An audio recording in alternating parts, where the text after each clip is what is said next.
안녕하십니까. 이병기 선교사입니다. 조종사 출신 선교사가 전하는 예수님 이야기 7월 세 번째 주일 말씀입니다. 오늘 말씀 나눌 내용의 제목은 초대받은 자와 택함받은 자 이렇게 정했고요. 성경 말씀은 마태복음 22장 12절로 이르되 친구여 어찌하여 예복을 입지 않고 여기 들어왔느냐 하니 그가 아무 말도 못하거늘. 자, 오늘 성경 말씀은 어떤 임금이 자기 아들 결혼식에 참여할 손님들을 종들을 시켜서 거리에서 아무나 데려오라고 했고, 그렇게 해서 파티장에 손님들이 가득 차게 되었는데 임금이 예복을 입지 않은 한 사람에게 분노하는 장면입니다. 오늘도 성경 전체 이야기 간략하게 복습하면서 준비한 오늘 말씀 연결하겠습니다. 하나님이 천지 창조했고요. 우리 인간들이 죄를 지었습니다. 죄를 지은 인간은 벌을 받아야 하는 운명에 처했고요. 인간을 사랑하신 하나님이 인간들의 죄값을 대신 지불해 주시고 다시 자기 자녀로 삼으신 다음에 천국에서 행복하게 살도록 계획하시고 그 일을 이루어 가십니다. 자, 그래서 세상 많은 민족 중에서 이스라엘이라는 한 민족을 택해서 수천 년간 하나님의 뜻을 가르쳐 주시게 됩니다. 그리고 그들에게 언젠가 인간들을 구원할 메시아를 보내주시겠다는 예언의 메시지를 이스라엘 백성들에게 수십 차례 계시하셨습니다. 그리고 드디어 하나님이신 예수님이 인간의 몸을 가지고 이 땅에 오셨는데요. 그런데 예수님이 이 땅에 오시던 그 시기에 이스라엘 백성들이 살고 있던 그 유대 나라가 로마의 식민지로서 로마 황제의 통치를 받고 있었습니다.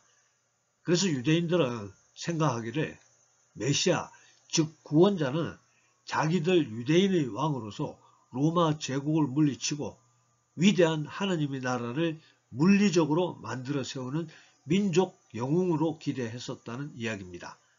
그래서 유대인들은 예수님을 메시아로 쉽게 환영하지 못하고 계속해서 의심하고 비난하고 드디어는 죽이려고 획책합니다. 이런 분위기 속에서 예수님이 자기를 메시아로 받아들이지 못하는 종교 지도자들을 책망하면서 비유를 통해 유대인들이 겪게 될 고난, 그리고 유대인만이 아닌 전 세계 이방인들이 포함된 모든 인간이 예수님 때문에 구원을 받게 된다는 것을 가르쳐 주시게 됩니다. 비유를 통해서요.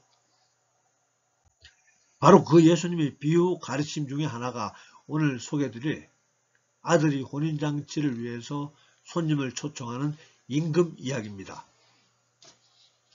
임금이 그 종들을 보내어 그 청한 사람들을 혼인잔치에 오라 하였더니 오기를 싫어하거늘.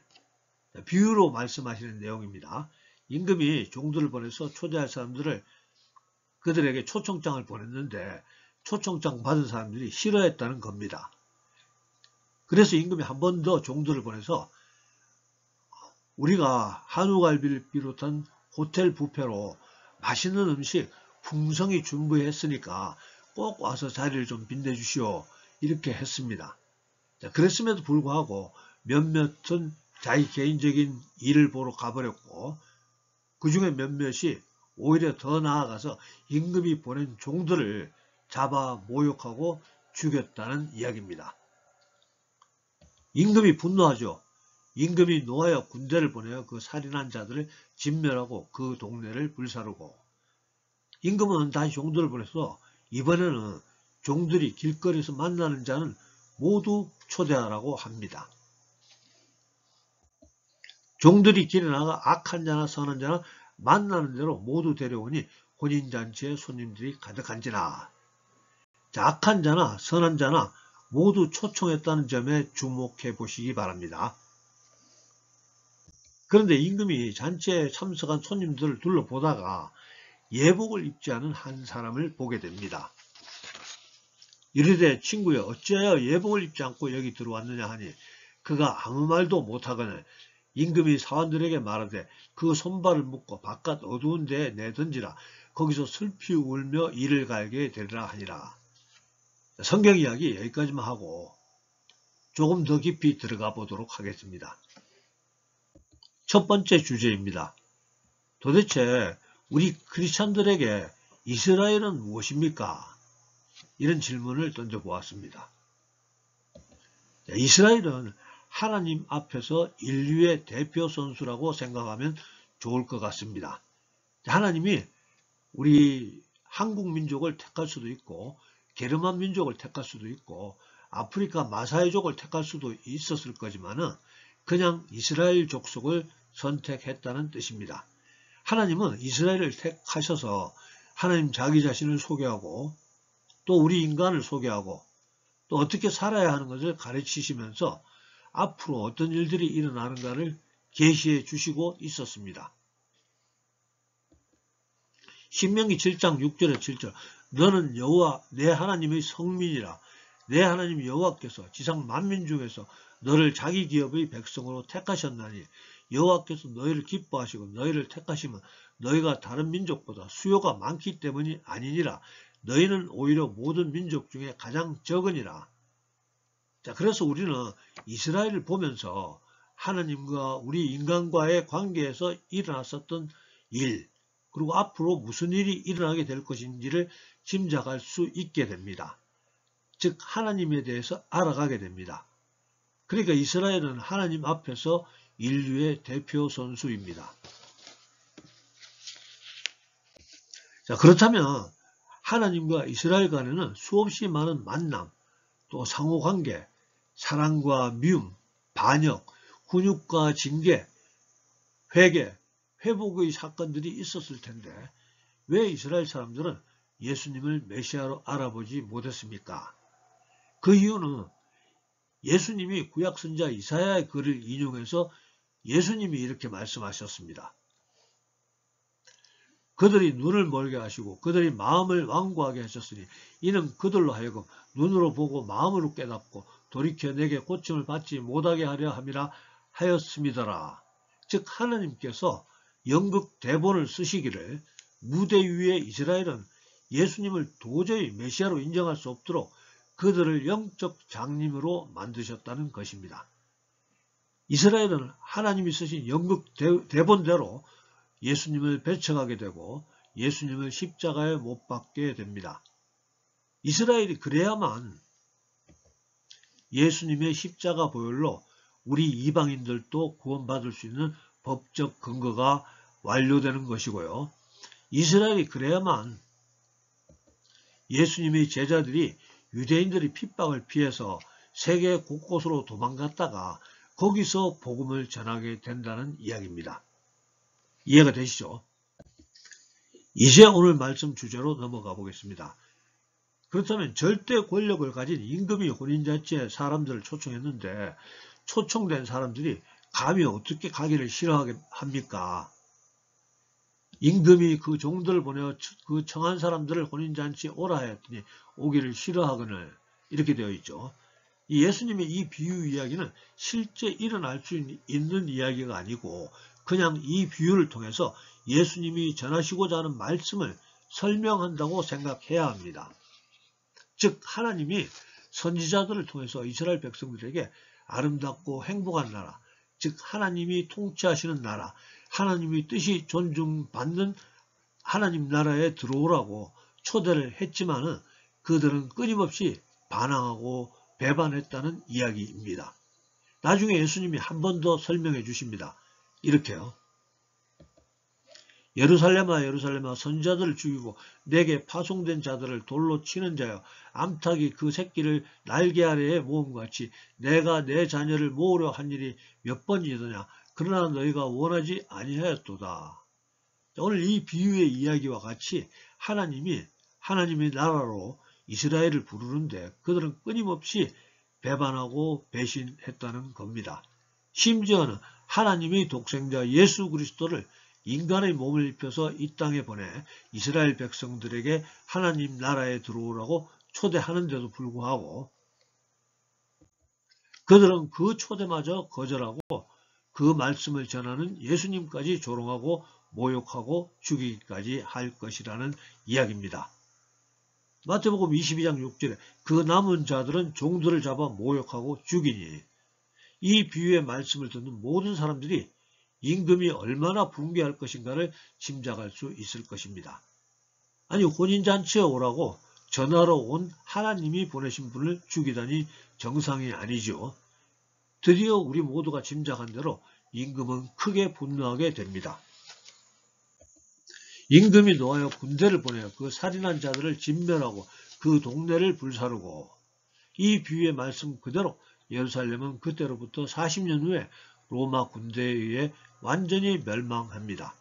많은 사람이 죽고 살아남은 사람들은 전 세계로 흩어져 2000년을 거처 없이 세계 방방곡곡을 유랑하게 됩니다. 마침내 우리 모두가 다 잘 아시다시피 2차 세계대전에서 나치에 의해 유대인이라는 그 이유 하나로 600만 명이 집단적으로 살해당했습니다. 600만 명. 이스라엘 민족은 하나님의 초대를 거절했고, 하나님의 초대를 거절한 그들은 예수님의 비유로 설명한 이야기 그대로 혹독한 대가를 치러야 했습니다. 그러나 사랑하는 여러분, 우리는 이스라엘 족속을 나쁜 사람으로만 생각하면 안 됩니다. 그 이스라엘이 바로 하나님 앞에서 우리 인간들이 대표 선수라고 소개했었습니다. 바로 우리가 그 이스라엘과 똑같이 하나님의 초대를 거절해 왔다는 것입니다. 그리고 그 하나님의 초대를 거절하면 그렇게 된다는 것을 이스라엘을 통해서 우리에게 가르쳐 주시고 있다고 생각해야 할 것입니다. 다시 예수님의 비유 이야기 이어갑니다. 임금은 처음 초대했던 사람들과 그 동네를 멸망시키고 다시 종들을 온 사방으로 보내서 만나는 자는 모두 초청하라고 합니다. 그래서 종들이 길에 나가 악한 자나 선한 자나 만나는 대로 모두 데려오니 혼인잔치에 손님들이 가득한지라. 즉 예수님이 부활 승천하시고 나서 예수님의 제자들은 전 세계로 나가서 복음을 전하게 됩니다. 또 옛 제자들이 예수님 말씀에 순종해서 전 세계로 퍼져 복음을 전하게 되었습니다. 예수님 부활하시고 승천하시기 직전에 우리에게 주신 말씀 복습하겠습니다.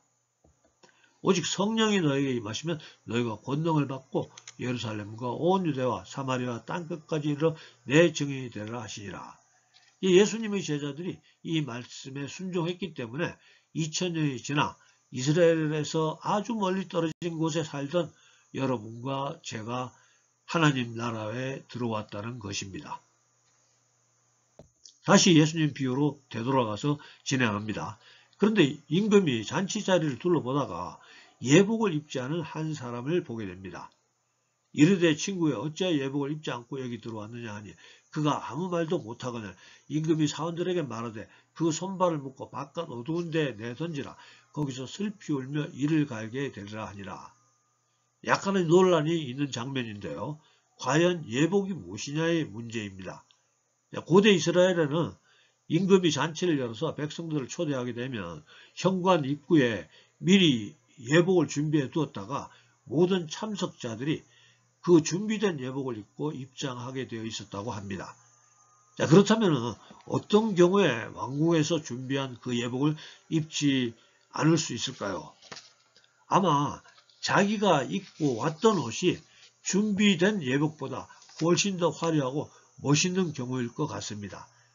어쩌면 손님이 입고 온 옷이 오늘의 잔치 주인공인 신랑보다, 어쩌면 신랑 아버지인 임금보다 더 멋진 옷이었을 것 같습니다. 임금이 그 미련한 자를 감옥으로 보내버리죠. 그러면 쫓겨난 자가 입지 않은 그 예복은 실제로 우리에게 무엇을 뜻하는 것일까요? 어떤 신학자들은 선한 행실, 선행으로 의미한다고 합니다. 착하게 살아야 된다는 뜻이죠. 그들이 그렇게 생각하는 주장의 배경은 성경 마지막 책 요한계시록의 한 구절 때문입니다. 즉 마지막 때 이 세상의 종말이 오고 하나님께서 천국의 혼인잔치에 들어온 성도들은 예복과 비슷한 의미의 세마포 옷을 입도록 하시는데 그 옷의 의미를 선행이라고, 착하게 사는 것이라고 소개하고 있었기 때문입니다. 그에게 빛나고 깨끗한 세마포 옷을 입도록 허락하셨으니 이 세마포 옷은 성도들의 옳은 행실이로다 하더라. 자, 그럴듯합니다. 천국에 들어가려면은 이런 선한 행실의 예복을 입어야 한다는 겁니다. 그런데 그렇다면은 우리 구원 교리와 관련해서 문제가 발생합니다. 즉, 구원이 믿음으로 구원이 아닌 행위로 구원이 되도록 하는 이론입니다. 착한 사람이 천국에 간다는 것이 복음은 아닙니다. 착한 사람이나 악한 사람이나 누구나 천국에 간다는 것이 복음입니다. 예수님이 착한 사람만 초청한다는 말이 절대 아닙니다. 오늘 비유의 말씀에 있죠. 종들이 길에 나가 악한 자나 선한 자나 만나는 대로 모두 데려오니 혼인잔치에 손님들이 가득한지라.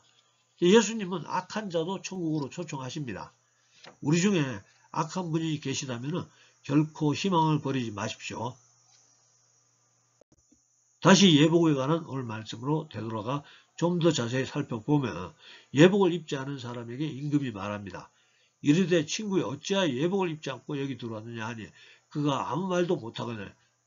자, 쫓겨난 사람은 선한 행실의 예복을 입지 않아서 쫓겨난 것이 아니라 임금이 준비한 예복을 입지 않아서 즉 왕을 무시했기 때문에 쫓겨난 것입니다. 오늘 그 자리에는 자신이 준비해온 선한 행실의 예복을 입은 사람은 아무도 없었습니다. 악한 자나 선한 자나 모두 임금이 준비해준 예복을 입은 사람들입니다. 예복을 입지 않은 사람은 예복을 준비하지 못한 사람이 아니라 임금이 입으라고 주는 예복을 입지 않은 사람이었습니다. 누더기 옷이나 더러운 옷을 입고 왔다면 분명히 예복으로 갈아입었겠죠. 그런데 그가 입고 온 옷은 분명히 준비된 예복보다 더 좋은 옷이었을 것입니다. 그러나 천국은 더 좋은 옷을 입은 사람이 들어가는 곳이 아닙니다. 예수님이 준비한 예복을 입어야 입장할 수 있습니다.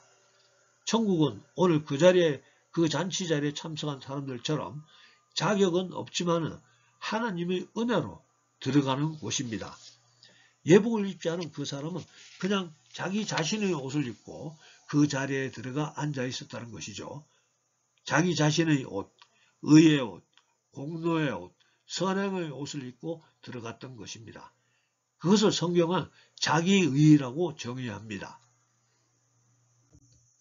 예수님이 우리를 위해서 준비해 주신 옷을 입어야만이 그분 앞에 나아갈 수 있습니다. 예수님이 입혀주시는 의의 옷을 입은 자만이 그분 앞에 나아갈 수 있습니다. 너희가 다 믿음으로 말미암아 그리스도 예수 안에서 하나님의 아들이 되었으니 누구든지 그리스도와 합하기 위하여 세례를 받은 자는 그리스도로 옷 입었느니라. 즉 예수님이 우리를 위해 준비해 두신 옷이 있습니다. 그리스도의 옷이라고 하는데요. 그 그리스도의 옷이 바로 십자가의 보혈입니다. 예수님이 우리의 죄값을 대신 지불하시기 위해서 짊어지셨던 그 십자가, 매달려 창에 찔려 피 흘리신 그 십자가입니다. 천국 잔치에 들어가려면 예수님이 준비해 두신 그 옷을 입고 들어가야 합니다. 그런데 하나님이 준비하신 예복을 입지 않고 자기 옷을 입고 들어가 앉아있는 사람처럼 자기 의의 옷, 선한 행실의 옷을 입고 들어가려고 하는 사람도 있다는 것이죠. 그런 사람은 쫓겨나게 된다는 이야기입니다. 좀 더 정직하게 해석을 해드리면 우리 자신의 노력으로 천국에 가는 것이 아니라 하나님의 은혜로 천국에 간다는 것이 분명히 인식하라는 뜻입니다. 중요하니까 좀 더 솔직하게 해석해드리면 내가 입고 있는 옷이 그것이 비록 남의 옷보다 훨씬 더 좋은 옷이라 할지라도 즉 내가 다른 사람보다 훨씬 더 선한 사람이라고 할지라도 그 옷을 입고는 하나님의 잔치 자리에 들어갈 수 없습니다. 내 의의 옷, 내 공로의 옷, 내 선행의 옷을 벗고 예수님이 입혀주시는 구원의 옷을 입어야 한다는 것입니다. 그래야만 하나님의 혼인잔치에 들어갈 수 있습니다. 사도 바울이 이스라엘 백성들이 미련하면 이렇게 책망합니다.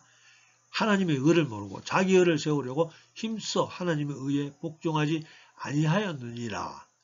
즉 천국은 하나님이 준비해 주신 방법으로 믿음으로 들어가는 것인데 초등학문같이 착각의 율법을 지켜야만 하나님께 인정받는 것인 줄 잘못 알고 있었다는 이야기입니다. 지난번에 소개드렸죠. 이스라엘 사람들이 율법에는 안식일에 일하지 말라고 되어 있다고 지금도 안식일에는 에어컨 스위치를 자기가 켜지 못하고 이웃집에 외국인을 불러 켜달라고 부탁하고 있다는 것입니다. 정말 미련한 초등학문이죠. 우리 위대하신 하나님을 비상식적인 규칙이나 만들어 지키게 만드는 쫌팽이 같은 귀신으로 격화시키는 아주 미련한 짓입니다. 이렇게 자기의 의로움을 지키겠다고 미련하게 애쓰지 말고 하나님이 입혀주시는 하나님의 의로움으로 옷을 입으라고 구약의 선지자 이사야도 이렇게 노래합니다. 내가 여호와로 말미암아 크게 기뻐하며 내 영혼이 나의 하나님으로 말미암아 즐거워하리니 이는 그가 구원의 옷을 내게 입히시며 공의의 겉옷을 내게 더하시니 신랑이 사모를 쓰며 신부가 자기 보석으로 단장함 같게 하셨습니다. 이렇게 하나님이 입혀주시는 옷으로 단장하시고 우리 모두 함께 기뻐할 수 있는 우리 모두 될 수 있기를 예수님 이름으로 축복합니다. 기도하겠습니다. 거룩하시고 위대하신 아버지 하나님, 오늘도 사랑하는 주의 자녀들 택하시고 부르시고 함께 하나님 말씀 나누게 하심을 감사합니다. 아버지 하나님, 오늘 우리는 하나님의 초대를 거절한 자들이 겪게 되는 불순종의 대가가 얼마나 큰 것인가를 또 알게 됩니다. 아버지 하나님, 아직도 사랑하는 우리 가족들 중에 또 가까운 친지들 중에 하나님의 초대를 거절하고 있는 자들 많이 있습니다. 오늘도 기도하오니 우리에게 믿음을 더하여 주시옵시고 지혜와 능력을 더하사 담대히 또 친절하고 지혜롭게 하나님의 초대를 전할 수 있게 해 주시옵소서. 아버지, 또 기도합니다. 우리가 천국에 갈 수 있게 된 것이 우리 자신의 선함이 아니고 예수님의 선하심을 잊지 말게 하사 언제나 세상 사람들 앞에 겸손한 사람으로 서 있을 수 있도록 축복하여 주시옵소서. 지금은 우리 구주 예수님 은혜와 아버지 하나님의 극진하신 사랑과 성령님의 감동, 감화, 교통하심이 오늘 예배에 참석한 우리 모두에게 또 우리들이 가정과 일터와 섬기는 교회 위에 지금부터 영원토록 함께 주시옵기를 간절히 축원하옵나이다. 아멘. 네, 감사합니다. 할렐루야. 다음 주에 뵙겠습니다.